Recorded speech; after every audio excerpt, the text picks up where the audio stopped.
नमस्कार विद्यार्थी मित्रांनो. परिमळ या पाठात मागील तासिकेत आपण बघितलं की कला व कलागुण हे माणसामध्ये उपजतच असावे लागते. ते निसर्गाचे देणे असते.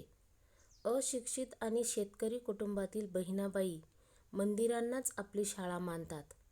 त्याचबरोबर धरतीच्या कुशीत झोपलेल्या बियाणे कशा पद्धतीने पिकाचं स्वरूप घेतात ते काव्याच्या माध्यमातून अतिशय सुंदर अशी रचना बहिणाबाईंनी केलेली आहे. आता पुढील भाग अभ्यासूया.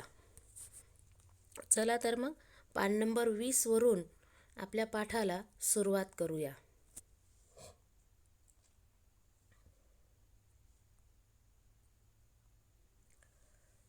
सर्वप्रथम पाठाचे वाचन करूया. हे मनोहर चित्र जिची प्रतिभा पाहू शकते किंवा ऐन तारुण्यात सौभाग्य गमावले असताना लपे करमाची रेखा माझ्या कुंकुवाच्या खाली पुशी सन गेलं कुकू रेखा उघडी पडली. वैधव्याचे असे हृदयभेदक करुण काव्य जिच्या मुखातून प्रकट होते तिचे कवित्व सामान्य आहे असं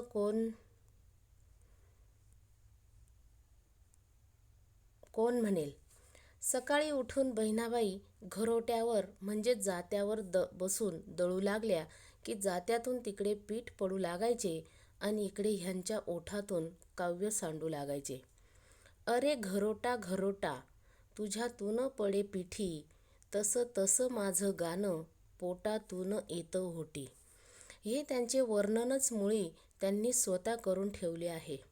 स्वयंपाकघरात जाऊन त्या चूल पेटवायला बसल्या आणि चूल पेटता पेटेनाशी झाली की तिच्यातून नुसताच धूर बाहेर पडू लागला म्हणजे त्या काव्यामध्येच संतापून चुल्याला म्हणत, पेट पेट दुःख येला किती घेसी माझा जीव अरे इस्तवाच्या धन्या कसं आलं तुले हिव.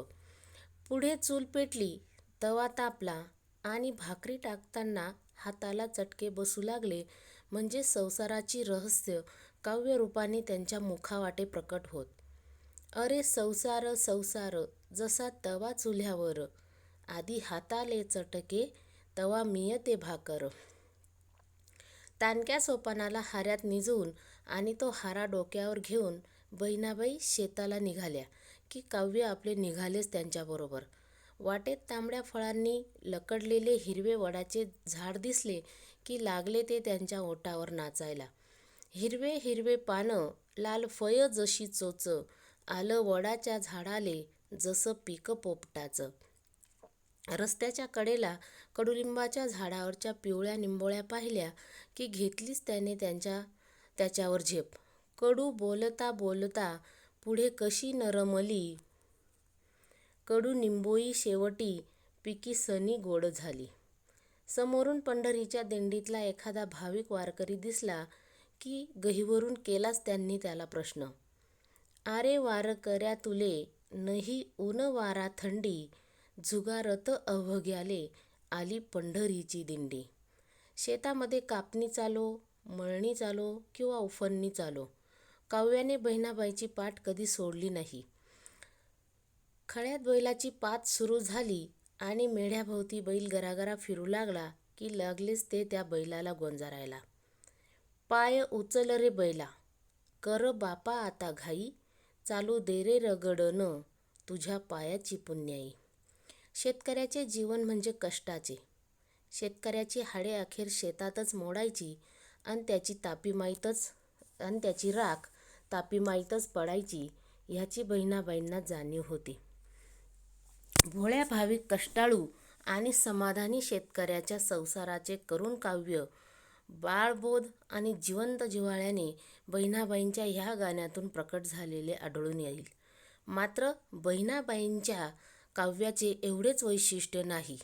मानवी जीवनाकडे बघण्याचे एक स्पष्ट आणि प्रभावी तत्त्वज्ञान त्यांच्याजवळ होते. एखाद्या बुद्धिमान तत्त्वज्ञानी किंवा महाकवीची जणू काही प्रतिभाच त्यांना प्राप्त झालेली होती. म्हणून त्यांच्या काव्याचा सर्व आविष्कार सुभाषितांचा आहे आणि त्याचा आत्मा उपरोधी विनोदाचा आहे. मराठी वाङ्मयात अमर होतील अशी अनेक सुभाषिते जागोजाग त्यांच्या काव्यात विखुरलेली आढळतील. कशाला काय म्हणू नाही, या काव्यात अशा सुभाषितांचे जणू काही एक शेतच पिकलेले आहे. ज्यातून कापूस येत नाही त्याला बोंड म्हणू नये, भुकेल्या पोटी जी माणसाला निजवते तिला रात म्हणू नये, आणि दानासाठी जो आखडला जातो त्याला हात म्हणू नये. इमानाला जो विसरला त्याला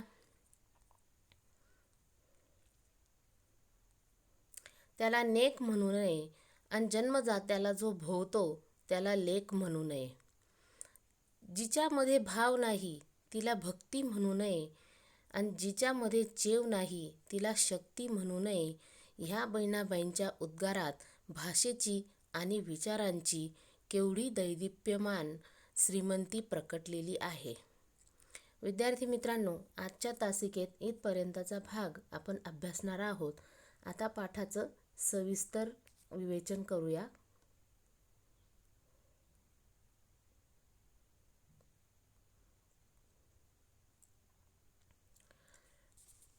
जमिनीत केलेल्या बी बियाण्यांचे वर्णन किंवा त्या बी बियाण्यांची उगवण क्षमता या कवितेतून बहिणाबाई चौधरी यांनी कशी मांडलेली आहे ते आपण बघितलं. आता ह्या अशा पद्धतीची कल्पनेची भरारी जुन्या संगीतात फक्त आढळून येते असं आपले लेखक म्हणतायत. आणि हे मनोहर जे चित्र आहे जिची प्रतिभा पाहू शकते अशी ऐन तारुण्यात सौभाग्य गमावलेले असताना सुद्धा, दुःखाच्या प्रसंगात सुद्धा बहिणाबाईंना काव्याच्या ओवी उमजतात आणि त्या ओवी त्या बोलतात. त्या म्हणतात की लपे कर्माची रेखा माझ्या कुंकवाच्या खाली. आता कर्माची रेखा असं म्हटलं जातं की नशीब हे कपाळावर लिहिलं जातं, म्हणजे कर्म हे कपाळावर लिहिलं जातं. आणि विवाहित स्त्रिया त्या काळामध्ये आडवा कुंकू लावत होत्या कपाळावर, आणि म्हणून ही कर्माची रेखा कुंकवाच्या खाली लपली गेली होती असं बहिणाबाई चौधरी म्हणतात. त्याचबरोबर पुढे त्या म्हणतात की पुशीसनी गेलं कुकू रेखा उघडी पडली. म्हणून जेव्हा त्यांचे धनी त्यांचे मालक वारले त्यावेळी ते कुंकू त्यांचं पुसलं गेलं, आणि त्याचबरोबर ते कुंकू पुसल्या गेल्यामुळे त्यांची ही कर्माची रेखा उघडी पडलेली आहे. त्यांना हे पण सुचवायचं आहे की त्याच्यातून त्यांचा संसार देखील उघडा पडलेला आहे, कारण घरातला कर्ता पुरुष, ज्याच्यावर घराची मेढ असते असा पुरुष संपुष्टात आलेला आहे किंवा संपलेला आहे, आणि म्हणून आपला संसार देखील उघड्यावर पडलेला आहे असं बहिणाबाई म्हणतात. वैधव्याचे असे जे हृदयभेदक करून असं जे काव्य आहे हे ज्यांच्या मुखातून प्रकट होतं त्यांचं कवित्व किती महान आहे, म्हणजे ते सामान्य आहे असं कुणीही म्हणणार नाही, ते खूप महान आहे असं लेखक म्हणतात. आणि म्हणूनच पुढे ते म्हणतात की सकाळी उठून जेव्हा बहिणाबाई घरोट्यावर म्हणजे जात्यावर दळण दळायला बसल्या की लगेच त्यांच्या तोंडातून कविता निघायच्या, त्यांच्या तोंडातून काव्याच्या ओळी निघायच्या. तिकडे जसं जसं जात्यातून पीठ पडायला लागलं की इकडे त्यांच्या ओठातून काव्य सांडायला लागायचं, काव्य निघायला सुरुवात व्हायची. म्हणून त्या पुढे म्हणतात की अरे घरोटा घरोटा तुझ्या तू पडे पिठी. घरोटा म्हणजे जातं, आणि हे त्याच्यातून जेव्हा ते जातं ओढलं जायचं तेव्हा त्याच्यातून जे पीठ पडायचं त्याला त्या पिठी म्हणतात. त्याच्यातून पीठ पडतं आणि तसं तसं माझं गाणं पोटातून येतं होटी. जसं जसं घरोट्यातून ह्या जात्यातून पीठ बाहेर पडतं, पीठ सांडतं, तशा पद्धतीने त्यांच्या पोटातून सुद्धा गाणं किंवा ही कविता काव्य ओठावर येतं असं त्या म्हणतायत. हे त्यांचं वर्णन जे काही आहे तेच मुळात त्यांनी स्वतः करून ठेवलेलं आहे. त्या जेव्हा जेव्हा स्वयंपाकघरात जाऊन चूल पेटवायला बसल्या, चूल पेटता पेटीनाशी झाली, उदाहरणार्थ पावसाळ्याच्या वातावरणात जर लाकडं ओली असली तर ते चूल पेटतच नव्हतं, त्याच्यातून फक्त धूर आणि धूरच बाहेर निघत होता. आणि म्हणून त्या धूर निघालेल्या परिस्थितीमध्ये सुद्धा त्यांना ते काव्य सुचत होतं, आणि म्हणून त्या संतापून अगदी रागाने लाल होऊन चुल्याला प्रश्न करत होत्या, चुल्याला विचारत होत्या, चुल्याला सांगत होत्या, पेट पेट धुक्क येला. धुक्क येला म्हणजे धुराने भरलेला. धुक्क येला, किती घेसी माझा जीव, अजून किती माझा जीव घेणार आहे तू पेटण्यासाठी किंवा तुझ्यामध्ये अग्नी प्रदीप्त होण्यासाठी, अजून माझा किती तू जीव घेणार आहेस. अरे विस्तवाच्या धन्या कसं आलं तुले हिव. मग इस्तवाच्या धन्या, इस्तव म्हणजे विस्तव किंवा निखारा ज्याला आपण म्हणतो.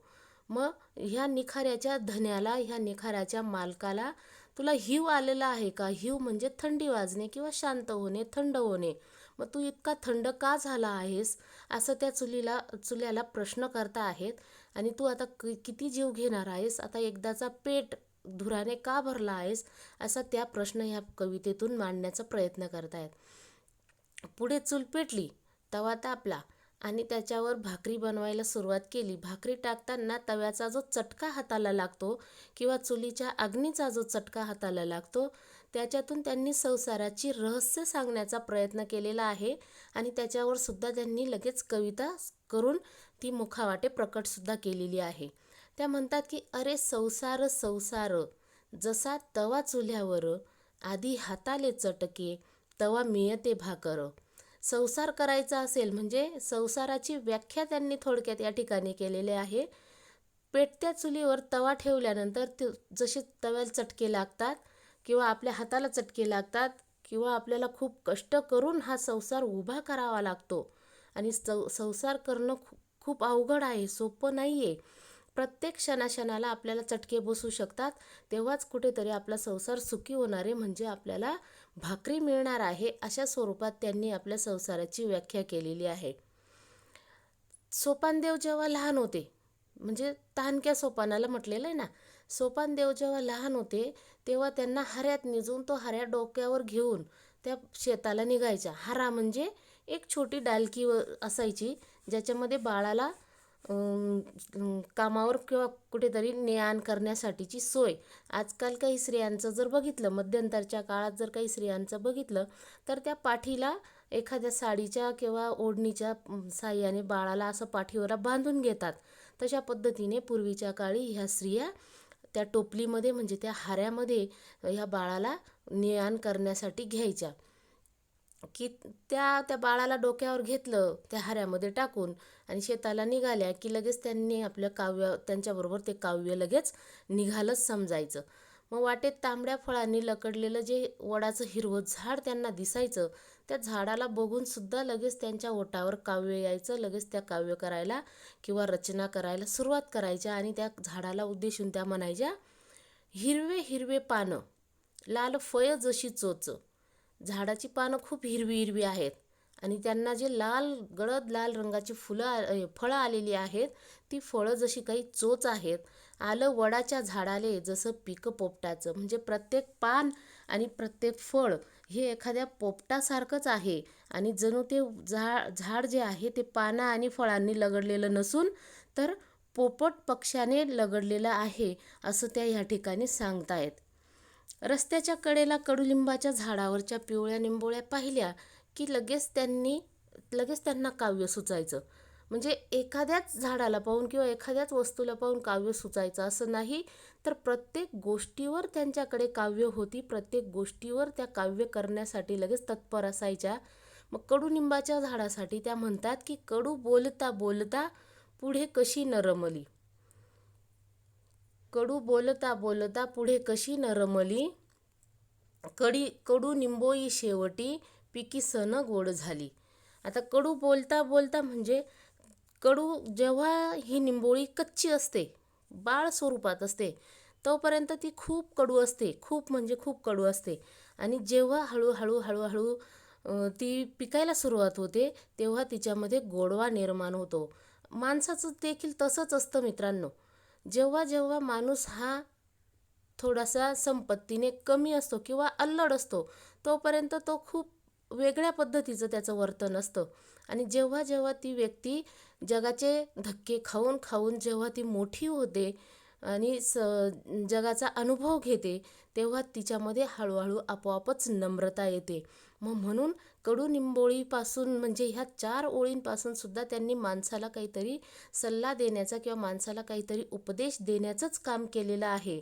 सुरुवातीला सगळे कडूच असतात, परंतु जसे जसे संसाराचे चटके भेटतात, जसे जसे जगाचे अनुभव येतात, तशा पद्धतीने माणसामध्ये विनम्रता कशी निर्माण होते ती ह्या कवितेच्या ओळीतून त्यांनी सांगण्याचा प्रयत्न केलेला आहे.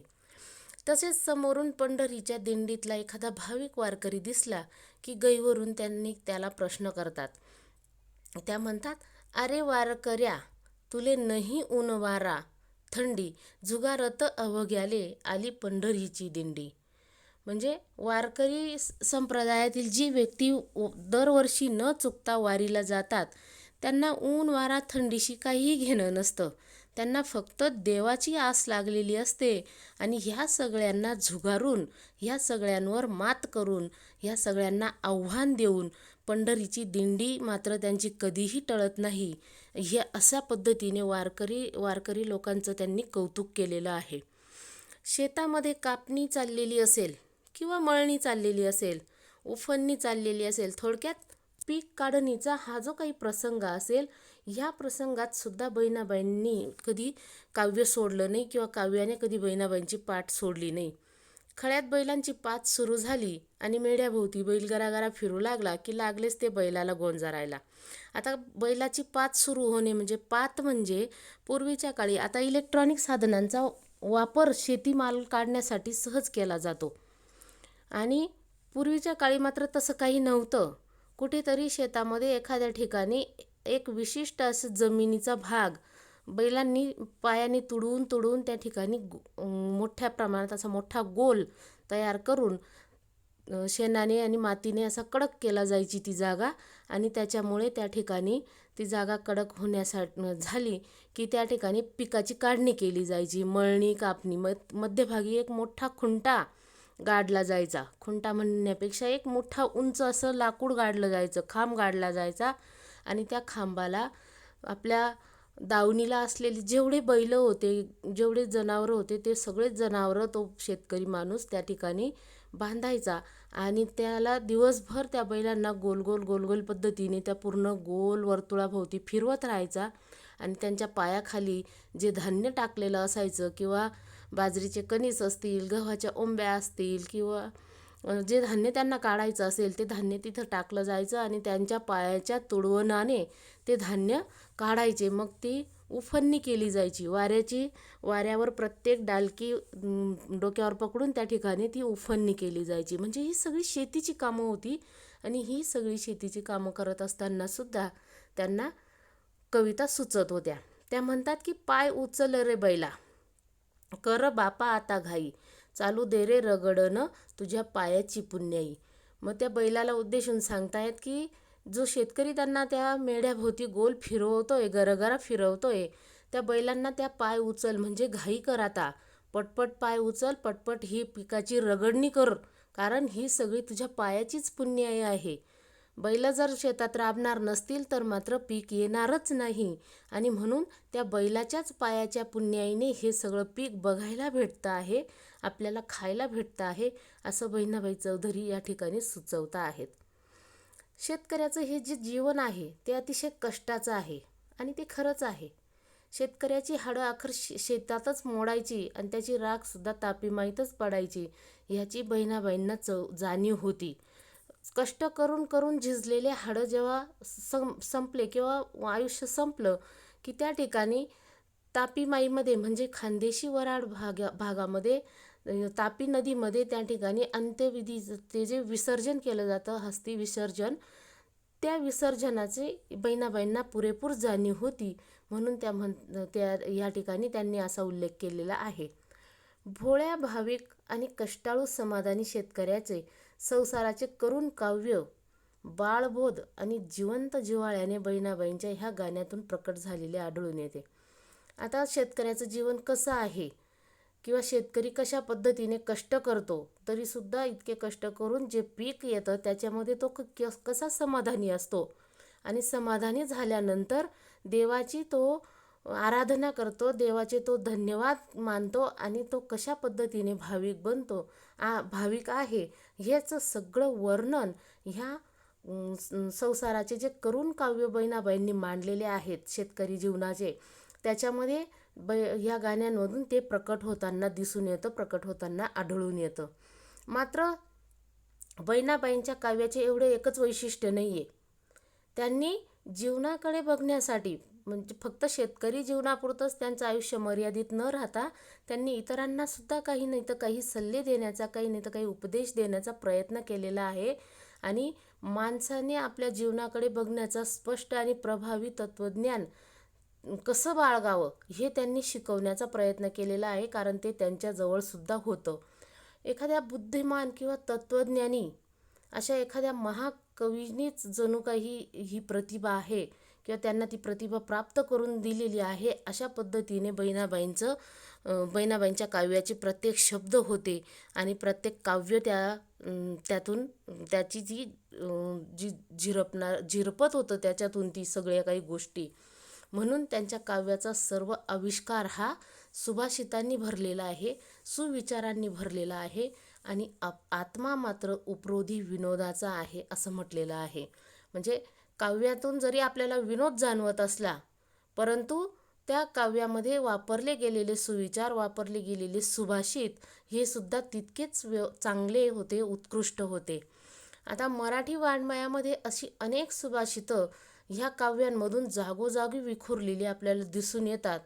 त्यांची कशाला काय म्हणू नये या काव्यामध्ये, म्हणजे जणू काही हे काव्य एक सुभाषितांनीच भरलेलं शेत आहे किंवा पिकलेला एक मळा आहे असं या ठिकाणी लेखक उल्लेख करतायत.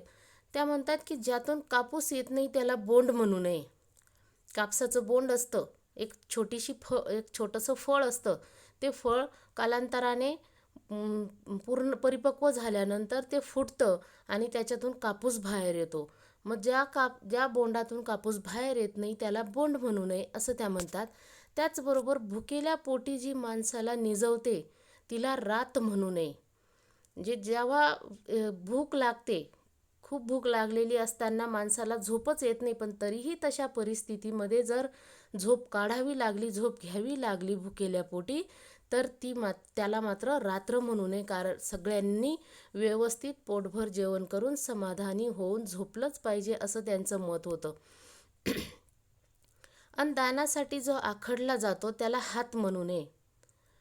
दान देण्यासाठी आपला हात कधीही आखडता कामा नये. प्रत्येक वेळी आपण भरभरून असं दान केलं पाहिजे. आणि म्हणूनच दान देणं हे एक चांगलं मानलं जातं किंवा हा एक चांगला गुण मानला जातो. आपल्या दारावर जी कोणी व्यक्ती येते तिला आपण दान द्यायलाच पाहिजे, तरच आपले हात व्यवस्थित आहेत. किंवा हात जर आपला आखडला तर ते दान देणारे हात नाहीत असं बहिणाबाई चौधरी या ठिकाणी म्हणतात. इमानाला जो विसरला जातो, इमान जो विसरतो, कारण आत्ताची पिढी जर बघितली आपण तर तो खरोखर बेईमानसारखे वागतात. कोणत्याही वेळी त्यांचा इमान ढासळून जातो. पण जो इमानाला जागतो किंवा इमान सोडून वागतो त्याला नेक कधीच म्हणू नये किंवा नेक व्यक्ती किंवा ही व्यक्ती चांगली आहे असं कधीही म्हणू नये असा सल्ला या ठिकाणी बहिणाबाई चौधरी देत आहेत. जन्मदात्याला जो भोवतो त्याला लेक म्हणू नये. आपल्या भारतात किंवा आपल्या महाराष्ट्राचाच जरी विचार केला तरी वृद्धाश्रमांची संख्या दिवसागणिक खूप वाढत चाललेली आहे. कारण फक्त आपले जे जन्मदाते आहेत ते आपल्याला नकोसे झाले आहेत म्हणून. आणि म्हणून जन्मदात्याला जो त्रास देतो, जो भोवतो, जो पीडित असतो त्याला मात्र लेक म्हणू नये. जन्मदात्यांचे उपकार आपण जाणायला पाहिजे. आणि म्हणून अशा परिस्थितीमध्ये बहिणाबाई म्हणतात की जो त्रास देणारा असतो त्याला कधीही लेक म्हणून उल्लेख करू नये त्याचा. जिच्यामध्ये भाव नाही तिला भक्ती म्हणू नये. देवाविषयी आपल्या मनामध्ये जर भाव असेल तरच त्या भक्तीला महत्त्व आहे.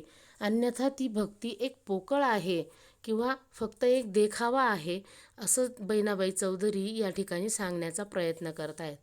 आणि जिच्यामध्ये चेव नाही तिला शक्ती म्हणू नये.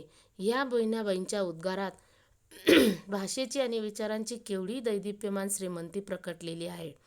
आता शक्ती असेल, शक्ती श्रेष्ठ की युक्ती श्रेष्ठ असं म्हटलं जातं. परंतु जर एखाद्या गोष्टीने जर आपली शक्ती चेवत नसेल किंवा आपली शक्ती उफाळून येत नसेल तर त्या शक्तीला काहीही अर्थ नाही. जिथं शक्तीचं प्रदर्शन झालं पाहिजे तिथं जर आपण शक्ती वापरलीच नाही तर ती शक्ती आपल्याकडे असून तिचा काहीही उपयोग नाही. म्हणून जिथं जिथं तिला उत्तेजना मिळते, जिथं जिथं तिला चेव येतो, त्या ठिकाणी शक्तीचा वापर झालाच पाहिजे, अन्यथा त्या शक्तीला काहीही अर्थ नाही, असं बहिणाबाई या ठिकाणी सांगण्याचा प्रयत्न करतात. म्हणून ह्या कवितेमध्ये, ह्या उद्गारांमध्ये भाषेची आणि विचारांची एवढी दैदिप्यमान श्रीमंती आहे की तिचं वर्णन करणं खरोखर एखाद्या सामान्य व्यक्तीला अशक्य आहे. विद्यार्थी मित्रांनो, आज आपण इथपर्यंतचा भाग अभ्यासलेला आहे. धन्यवाद.